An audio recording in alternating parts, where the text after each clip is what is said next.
Assalamualaikum warahmatullahi wabarakatuh. Baiklah, kami dari kelompok 11 akan menjelaskan tentang sistem pengangkutan dalam tubuh tumbuhan. Sebelumnya, terima kasih kepada dosen pengampu mata kuliah Botani Farmasi, yaitu Bapak Apoteker Hayul Fadli, Magister Sains, yang telah memberikan kami kesempatan untuk mempresentasikan materi ini.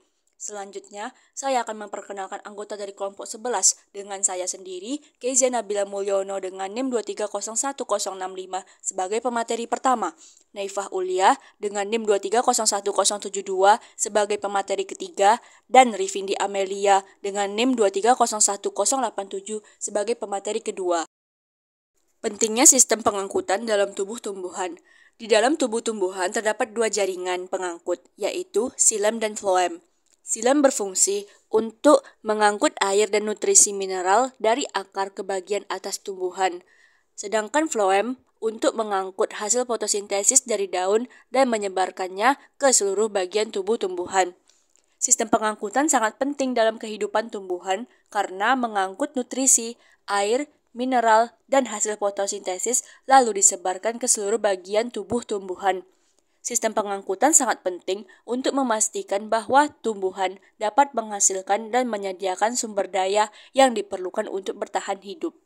Anatomi sistem pengangkutan. Yang pertama, anatomi pada bagian akar. Di dalam akar terdapat beberapa bagian, di antaranya 1. Epidermis, berfungsi untuk melindungi bagian dalam organ sehingga tidak bersentuhan langsung dengan pengaruh keadaan di luar organ. 2. Floem, berfungsi untuk mengangkut hasil fotosintesis dari daun dan menyebarkannya ke seluruh bagian tubuh tumbuhan. Yang ketiga, rambut akar, berfungsi untuk membantu proses penyerapan air dan mineral hara pada tumbuhan. Yang keempat, perisikel, untuk membentuk cabang akar. Yang kelima, endodermis, berfungsi untuk membatasi bagian dalam akar dengan korteks. Fungsi lain dari endodermis yaitu untuk mengatur masuknya zat ke dalam pembuluh akar.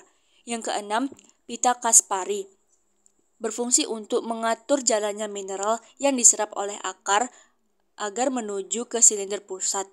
Yang ketujuh, korteks, berfungsi untuk tempat menyimpan cadangan makanan. Dan yang terakhir ada xilem, yaitu mengangkut air dan mineral dari akar ke bagian atas tumbuhan. Proses absorpsi air dan mineral oleh akar. Air dan mineral diserap melalui akar tumbuhan di dalam tanah. Penyerapan air dan mineral melalui rambut akar, dan rambut akar akan mengoptimalkan penyerapan air dan mineral, sehingga air dan mineral yang diserap akan masuk melalui dua jalur, yaitu jalur apoplas dan jalur simplas. Jalur apoplas adalah jalur pergerakan air dan ion-ion terlarut melewati dinding sel, epidermis, atau sel-sel korteks. Sedangkan jalur simplas merupakan jalur pergerakan air dan ion-ion terlarut melalui sitoplasma sel yang terhubung oleh plasmodesmata dan mencapai xilem. Xilem mengangkut air dan mineral dari akar ke bagian tubuh tumbuhan. Air yang diserap akan hilang melalui stomata pada daun dan terjadinya proses transpirasi. Selanjutnya, anatomi batang. Di dalam batang terdapat beberapa bagian, di antaranya 1. Epidermis pada batang, berfungsi untuk melindungi batang dari kekeringan. Yang kedua, ada floem, yaitu untuk mengangkut hasil fotosintesis dari daun dan menyebarkannya ke seluruh bagian tubuh tumbuhan. Yang ketiga, cambium vascular, yaitu untuk membelah dan menghasilkan xilem sekunder di bagian dalam dan floem sekunder di bagian luar. 4. Xilem, untuk mengangkut air dan mineral dari akar ke bagian atas tumbuhan. Yang kelima, empulur, jaringan parenkim yang berfungsi untuk menyimpan cadangan makanan dan biasanya ditemukan pada batang yang masih muda. Selanjutnya akan dilanjutkan oleh Rifindi Amelia sebagai pemateri kedua. Selanjutnya yaitu fungsi pembuluh xilem dan floem dalam pengangkutan. Xilem dan floem adalah dua jaringan pembuluh yang ada pada tumbuhan. Masing-masing mereka memiliki fungsi yang berbeda dalam pengangkutan dan penyimpanan zat-zat penting. Yang pertama ada xilem. Xilem berfungsi sebagai jaringan pembuluh yang mengangkut air dan zat hara lainnya dari tanah menuju daun. Xilem terdiri dari trakeit, unsur trakeal, serat xilem, dan parenkim xilem. Jaringan ini mengangkut air dan garam mineral dari akar menuju daun. Lalu yang kedua ada floem. Floem berfungsi sebagai jaringan pembuluh yang mengangkut zat makanan hasil fotosintesis berupa makanan dari daun ke seluruh tubuh tumbuhan. Floem terdiri dari pembuluh tapis, sel tapis, serat floem, parenkim floem, dan sel pengiring. Jaringan ini mengangkut makanan secara leluasa di seluruh tubuh tumbuhan ke atas maupun ke bawah, dan dari satu bagian ke bagian lainnya. Lalu yang ketiga adalah daun. Fungsi utama daun adalah sebagai tempat untuk berfotosintesis, yaitu menghasilkan makanan bagi tumbuhan. Daun terdiri dari beberapa bagian, yaitu yang pertama adanya kutikula. Pada daun, berfungsi untuk melindungi tanaman dari kehilangan air dan mencegah penguapan air berlebih dari daun ke lingkungan. Yang kedua ada epidermis, fungsi utamanya adalah mengatur transpirasi dan melindungi daun dari kehilangan air, herbivora, kerusakan mekanis, dan patogen. Yang ketiga ada jaringan palisade, yang berfungsi sebagai tempat berlangsungnya fotosintesis, pengisi utama lapisan sel dalam daun, dan menghasilkan energi dari cahaya matahari. Lalu yang keempat yaitu mesofil bunga karang, yaitu sebagai jaringan tempat proses fotosintesis yang merupakan sumber makanan bagi tanaman. Lalu yang kelima ada berkas pengangkut. Pada tumbuhan terdiri dari xilem dan floem. Xilem berfungsi sebagai jaringan pengangkut air dan mineral dari akar ke seluruh bagian tumbuhan, sedangkan floem berperan dalam mengangkut hasil fotosintesis, seperti gula dari daun ke bagian-bagian lain dari tumbuhan. Lalu yang terakhir adalah stomata. Stomata disebut juga dengan mulut daun, yang membantu proses fotosintesis dengan mengambil karbon dioksida atau CO2 dari udara untuk digunakan dalam pembuatan makanan tumbuhan melalui reaksi kimia di daun. Nah, selanjutnya yaitu proses transpirasi dan pengaruhnya terhadap pengangkutan. Proses transpirasi adalah proses air yang diserap oleh akar tanaman yang diuapkan oleh akar tanaman dan diuapkan melalui daun, di mana proses ini melalui stomata daun. Transpirasi membantu dalam penyerapan unsur hara, karena air yang naik membawa bersama mineral-mineral yang larut. Namun, transpirasi yang berlebihan dapat menyebabkan dehidrasi dan penurunan tekanan air dalam tumbuhan. Ini dapat memengaruhi pertumbuhan dan perkembangan tumbuhan.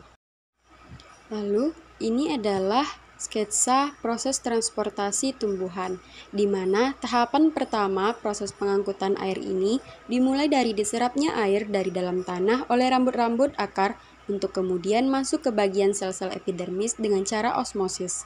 Berikutnya, sel akan melewati lapisan korteks, kemudian menuju endodermis dan perisikel. Air yang masuk ke dalam jaringan xilem yang berada di bagian tengah akar kemudian diangkut ke atas melalui lem batang menuju daun melalui xilem daun untuk diolah sebagai bahan.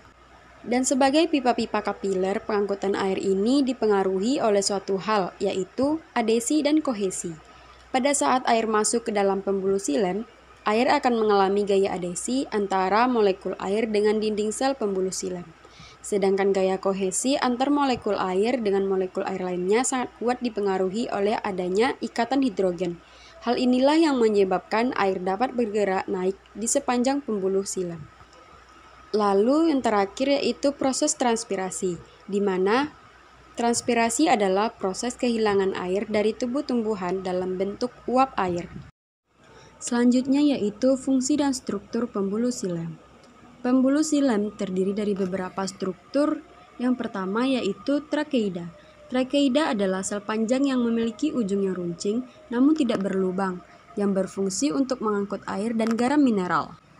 Yang kedua adanya parenkim kayu. Parenkim kayu merupakan sel-sel hidup yang terdapat di dalam kayu gubal dan berfungsi untuk menyimpan cadangan makanan serta sebagian sel.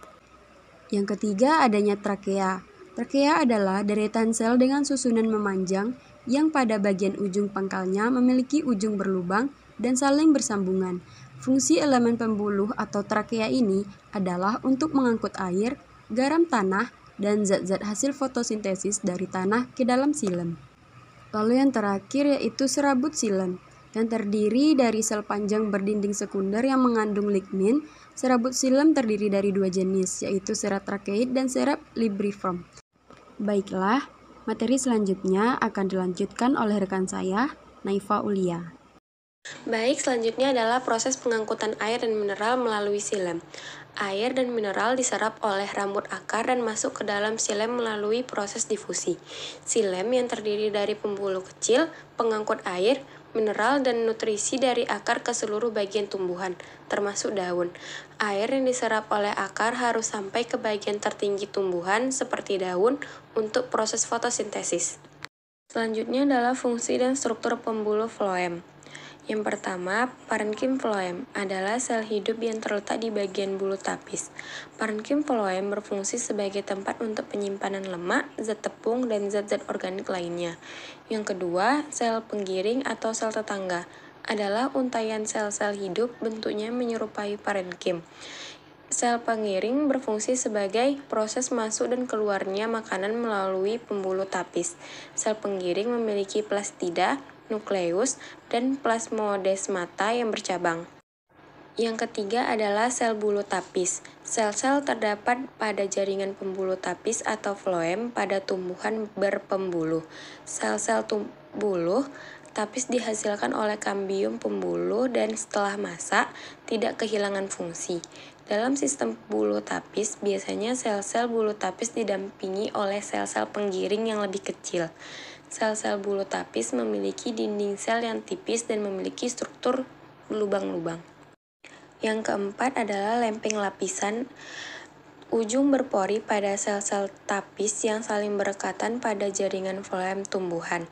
Fungsi utamanya adalah memfasilitasi transportasi gula dan zat organik hasil fotosintesis dari daun ke bagian-bagian tumbuhan lainnya, serta memungkinkan komunikasi dan koordinasi antar sel-sel tumbuhan.